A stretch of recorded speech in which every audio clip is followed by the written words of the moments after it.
The Three Musketeers, Chapter 9.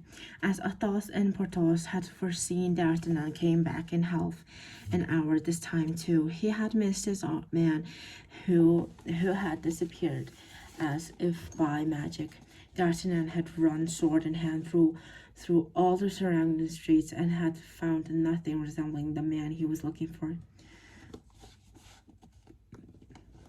Then he had finally come back to what he perhaps should have started with, which was to knock on the door against which the unknown man had been leaning. He had rapped with the knocker 10 or 12 times, but in vain. No one had answered,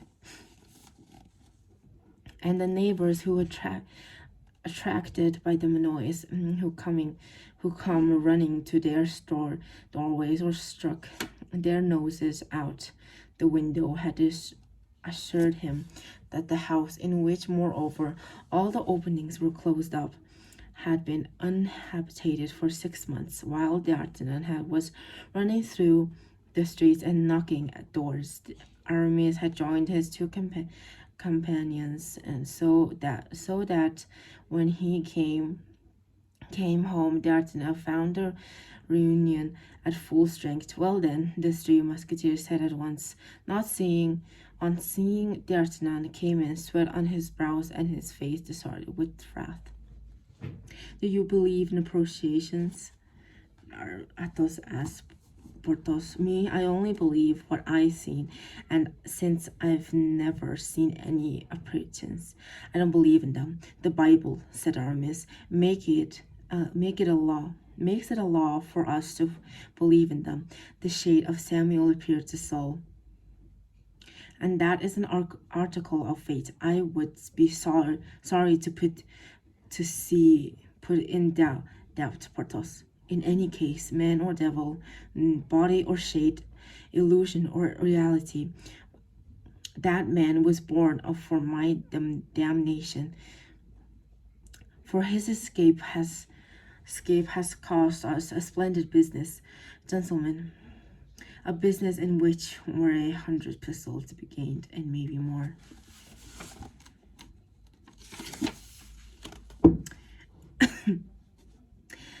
And then he told his friends, word for word, what had just gone on between himself and his landlord. How the man who had abducted the worthy householder's wife was the same with whom he had a bone to pick at the hotel of the Jolly Miller.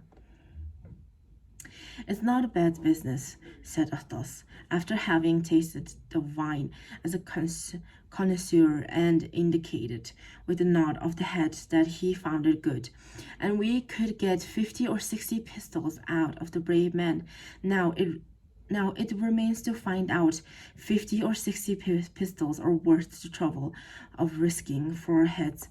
But mind you, cried D'Artagnan, there's a woman involved in this business, an abducted woman, a woman who is no doubt being threatened, who is perhaps being tortured, and all that because she's faithful to her mistress. Take care, D'Artagnan, take care, said Aramis. You're getting a bit too excited, in my opinion, about the fate of M. Bonacieux. Woman was created for our ruin, and it is from her that all our miseries come. At this pronouncement from Aramis, Athos frowned and bit his lips. It's not at all M. Bonacieux that worries me, cried D'Artagnan. It's the queen whom the king has abandoned, whom the cardinal persecutes, and who has been the heads of her friends all one after another.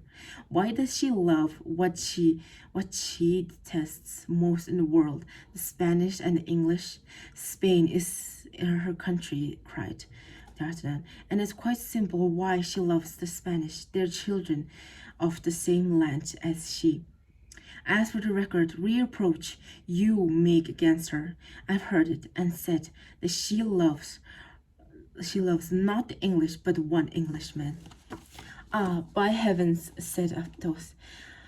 One must admit that that Englishman was quite worthy of being loved. I've never seen grain grander bearing than his. Not to mention that he dressed like no one else, said Porthos. I was at the Louvre the day he scattered his pearls and Perdue. I gathered up too that I sold for 10 pistols apiece. And you, Aramis, do you know him? As well as you do, gentlemen, for I was one of those who arrested him in the garden of Amiens, where I had been introduced by M. de Putant and the Queen's equerry.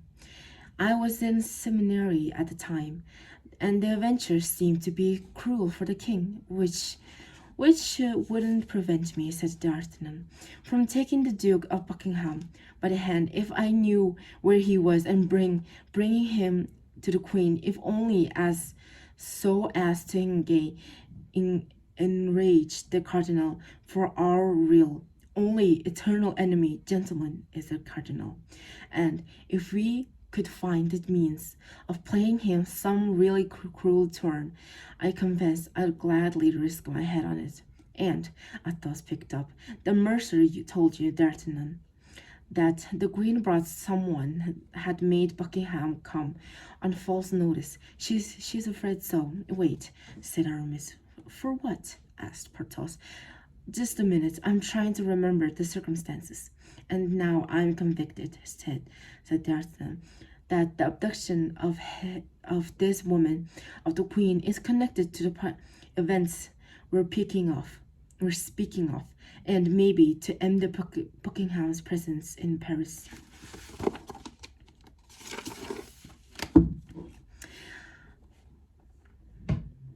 Their ears waited, gaping. There was no way to retreat. This doctor has a niece, Aramis went on. Ah, he has a niece, Porthos interrupted. A highly respectable lady, said Aramis. The three friends began to laugh. If you laugh or if you doubt me, said Aramis, then you'll learn nothing. We're as believing as Mohammedists and as mute as Carfalquis, said Athos. To continue then, Aramis went on. This niece sometimes come to see her uncle. Now she happens to be there yesterday at the same time. I was by chance, and I had to show her to her carriage. The doctor's niece has a carriage, interrupted Porthos, one of those whose failing was great verbal incontinence. A nice acquaintance, my friend Porthos, Aramis picked up. I've already pointed out to you more than once that you are extremely indiscreet, and that it does you harm with women. Gentlemen, cried D'Artagnan, who began to see the point of the game. This is a serious thing. Let's try not to joke if we can help it. Go on, Aramis, go on. All of a sudden, a tall man, dark-haired, with the manners of a gentleman, in fact, just like your man, D'Artagnan. The same, perhaps, said the latter. The Gascon's a real devil, cried Athos. Nothing escapes him. The fact is, said Porthos, that Aramis is the same size and has something of the same figure as the handsome Duke. It seems to be, however, that the uniform of a musketeer. I had an enormous cloak, said Aramis. In the month of July, devil take it, said Porthos. Is the doctor afraid you will be recognized? I can understand, said Athos, that the spy was taken in by the figure, but the face. I had a big hat, said Aramis. Oh, my God, cried Porthos. Such precautions in order to study theology. Gentlemen, said D'Artagnan, don't waste time bantering. Let's divide up and search for the mercer's wife. That's the key to the plot. A woman of such inferior condition. Do you really think so, D'Artagnan? said Porthos, drawing out his lips in disdain. "She's the goddaughter of the Laporte, the queen's trusted valet. Didn't I tell you that, gentlemen? And besides, maybe it was out of calculations that Her Majesty sought support this time in such a low places.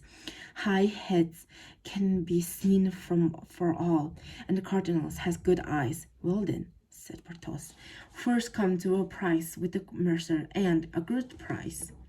"There's no point," said D'Artagnan, "for I believe that if he doesn't pay us, he'll be paid well enough from another quarter." At that time, the noise of hurrying footsteps were heard on the stairs. The door opened with a bang, and the unfortunate mercer flew into the room where the council was being held.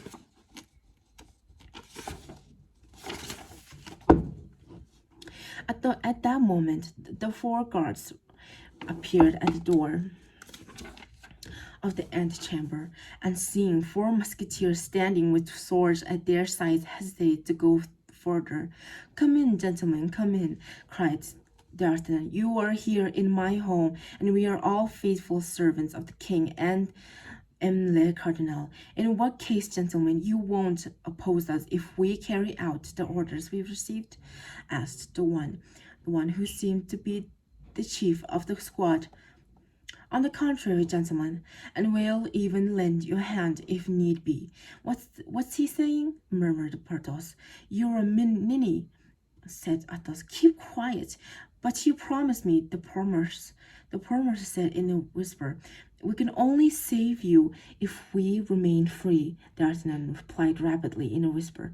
"But if we make as if to defend you, they'll arrest us with you. It seems to me, though—" "Come, gentlemen, come," D'Artagnan said aloud. "I have no reason to defend the man. I've seen him for the first time today, and he'll tell you by himself it was so demand my rent from me. Is that true, Bonacieux? Answer me. It's the pure truth," cried the mercer. "But monsieur isn't telling you. Not a word about me, not a word about my friends, not a word about the queen above all, or you'll lose everyone without saving yourself. Go on, gentlemen, take the man away." And D'Artagnan pushed the stunned mercer into the hand of the guards.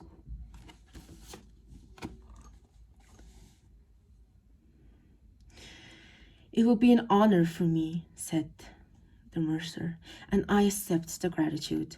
So then, to your health. What is your name?" "Boisronald." Boisronald. "And to yours, sir. What is your name, if you please?" "D'Artagnan." "To your wealth, D'Artagnan, and above all the rest," cried D'Artagnan, as if carried away by his enthusiasm, "to the health of the king and the cardinal." The chief beagle could perhaps have doubted D'Artagnan's sincerity if the wine had been had, but as the wine was good, he was convinced. "But what the devil sort of villainy have you pulled now?" said Porthos, when the alguazil in chief had rejoined his companions, and the 4 friends found themselves alone again. "Pah! 4 musketeers let a wretch who is calling for help be arrested right in their midst. A gentleman clinks glasses with the rich server." "Porthos," said Aramis, "Porthos has already informed you that you are a ninny, and I concur with his opinion. D'Artagnan, you are a great man, and when you replace M. de Treville, I'll ask you for your patronage in getting myself an abbey." "Ah, well, I'm completely lost," said Porthos. "So you approve of what D'Artagnan has just done?" "I think it's splendid, parbleu," said Porthos. "I not only approve of what he's just done, but I congratulate him for that." "But now, gentlemen," said D'Artagnan, without bothering to explain his project to Porthos, All for one and one for all. That's our motto, isn't it? But still, said Porthos, hold out your hand and swear. Athos and Aramis cried at once, defeated by example, grumbling quietly. Porthos held out his hand, and the four friends repeated with one voice the formula dictated by D'Artagnan. All for one and one for all. Good. Now, let's each retire to his own home, said D'Artagnan, as if he had done nothing but give orders all his life. And watch out, for from this moment on, we're at grips with the cardinal.